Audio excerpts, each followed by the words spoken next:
మనకి వింటర్ అయిపోయే ముందు శివరాత్రి ఎలాగైతే ఉంటుందో ఇక్కడ కూడా వింటర్ అయిపోయే ముందు ఫాషింగ్ అనే ఫెస్టివల్ చేస్తారు. సో ఫాషింగ్ అంటే ఇంగ్లీష్లో కార్నివల్. ఈ కార్నివల్ పరేడ్లో పిల్లలకి మాత్రం పండగ అని చెప్పొచ్చు. బ్యాగ్స్ నిండా చాక్లెట్స్ వేసుకొని వెళ్ళిపోతారు. ఈ కార్నివల్ పరేడ్ ఒక్కొక్క ప్లేస్లో ఒక్కొక్క రోజు చేసుకుంటారు. స్కూల్స్లో కూడా పిల్లలకి కాస్ట్యూమ్స్ వేసి ఫన్ యాక్టివిటీస్ చేస్తారు. ఈ పరేడ్లో అందరూ డిఫరెంట్ కాస్ట్యూమ్స్ వేసుకొని ఫుల్ లౌడ్ మ్యూజిక్తో డాన్స్లు వేసుకుంటూ ఎంజాయ్ చేస్తారు.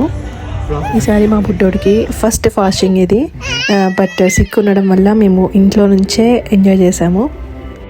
మన కల్చర్స్ డిఫరెంట్ ఉన్నా మన ఫెస్టివల్స్ వీళ్ళ ఫెస్టివల్స్ ఆల్మోస్ట్ సేమ్ టైం ఫ్రేమ్లో ఉంటాయి.